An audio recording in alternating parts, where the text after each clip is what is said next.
ساحل voice کے معزز ناظرین السلام علیکم۔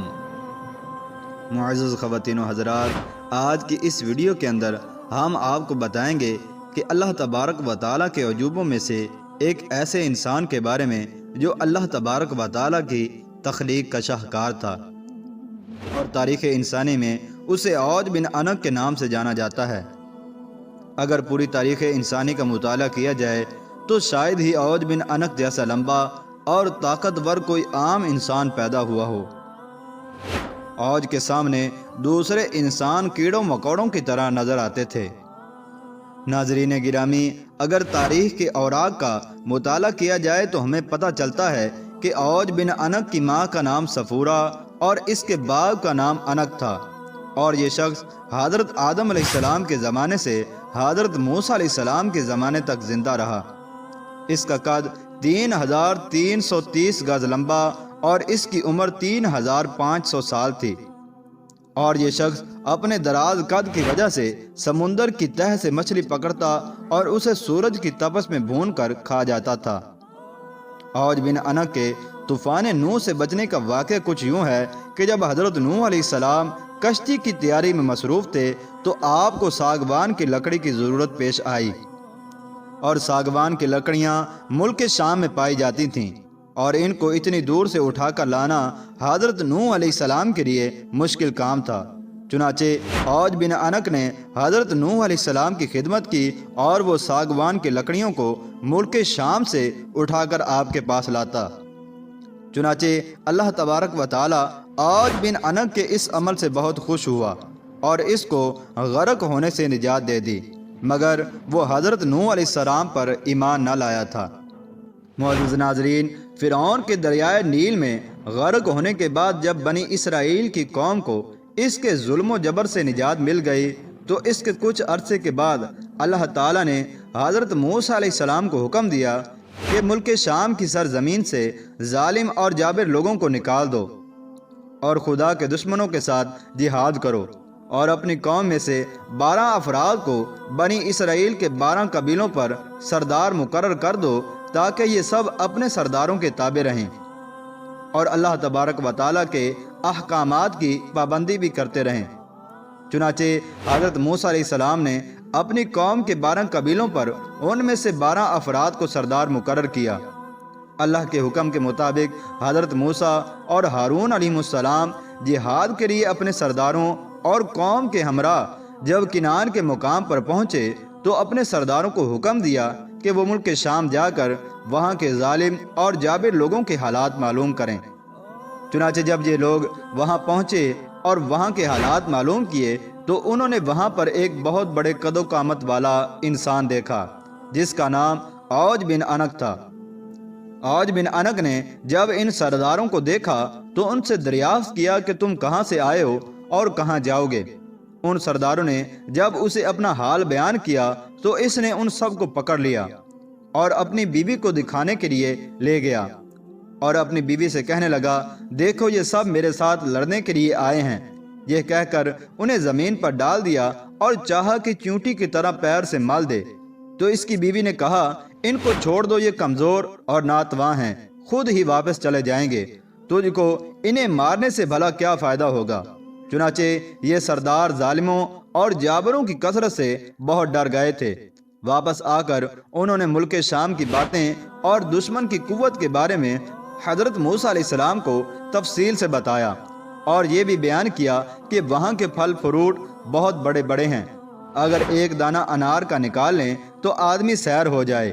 اسی طرح انگور بھی بہت بڑا دیکھا ہے کہ اگر ایک دانہ کھا لیں تو جی بھر جائے، اور دوسرا کھانے کو جی نہیں چاہتا۔ اور جو پھل عوج بن عنق نے ساتھ دیے تھے انہیں بھی حضرت موسیٰ علیہ السلام کو دکھایا۔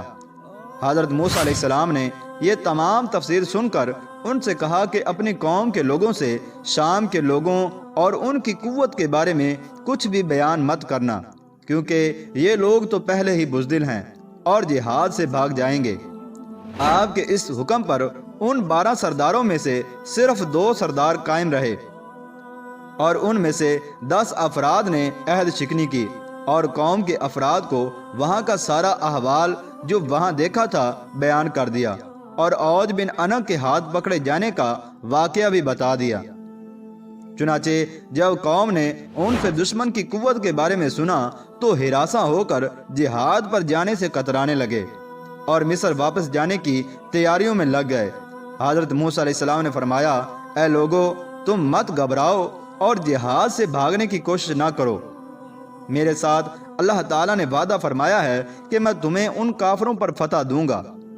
تو قوم نے حضرت موسیٰ علیہ السلام سے کہا کہ وہاں پر تو ایک شخص ہے جو بہت بڑی قد و قامت والا ہے اور وہ بڑا ہی زبردست ہے، ہم ہرگز وہاں نہ جائیں گے جب تک کہ وہ شخص وہاں پر موجود ہے۔ چنانچہ جو دونوں سردار یوشع بن نون اور کالود بن قتادہ جو اپنے وعدے پر قائم رہے تھے، قوم سے کہنے لگے، اے قوم، ٹھہر جاؤ اور ان پر حملہ کرو، اللہ تبارک و تعالیٰ تم کو فتح دے گا۔ اور موسیٰ علیہ السلام سے اللہ نے وعدہ کیا ہے کہ اللہ ان کو ضرور ہلاک کرے گا، جس طرح کہ فرعون کو ہلاک کیا تھا۔ جب تم لوگ اللہ پر یقین رکھتے ہو تو اس پر بھروسہ کیوں نہیں کرتے؟ قوم نے کہا کہ ہم ساری عمر وہاں نہیں جائیں گے۔ اے موسیٰ، تو اور تیرا رب دونوں جا کر ان سے لڑو، ہم تو یہیں بیٹھے رہیں گے۔ چنانچہ حضرت موسیٰ علیہ السلام نے ان سے غصہ ہو کر ان کے لیے اللہ تبارک و تعالیٰ سے بد دعا کی، جس کی وجہ سے شام کی فتح میں 40 سال کی تاخیر ہوئی۔ اس مدت میں بنی اسرائیل کے نافرمان لوگ جنگلوں میں بھٹکتے رہے۔ القصہ، حضرت موسیٰ اور ہارون علیہ السلام اپنا عصا ہاتھ میں لے کر ملک شام جہاد کے لیے روانہ ہوئے، اور جب رات ہوئی تو بنی اسرائیل نے واپس مصر جانے کا ارادہ کیا۔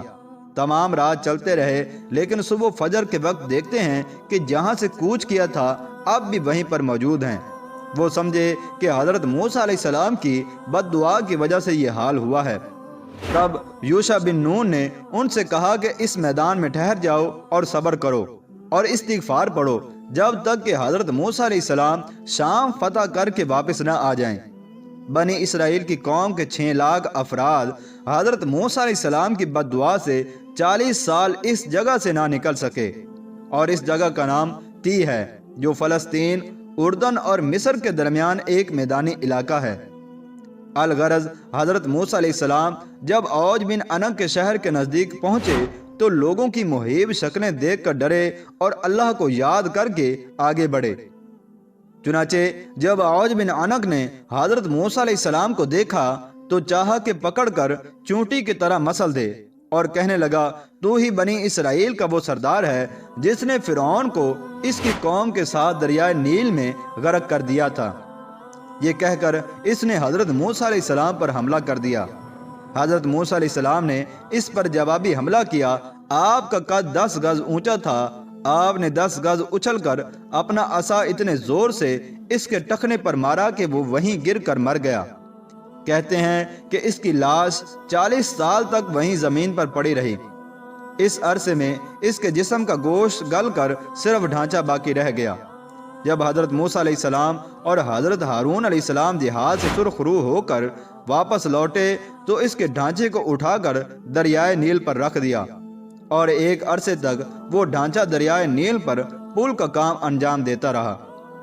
اللہ تبارک و تعالیٰ سے دعا ہے کہ اللہ تبارک و تعالیٰ ہمیں غرور و تکبر اور قوت کے نشے سے محفوظ رکھے۔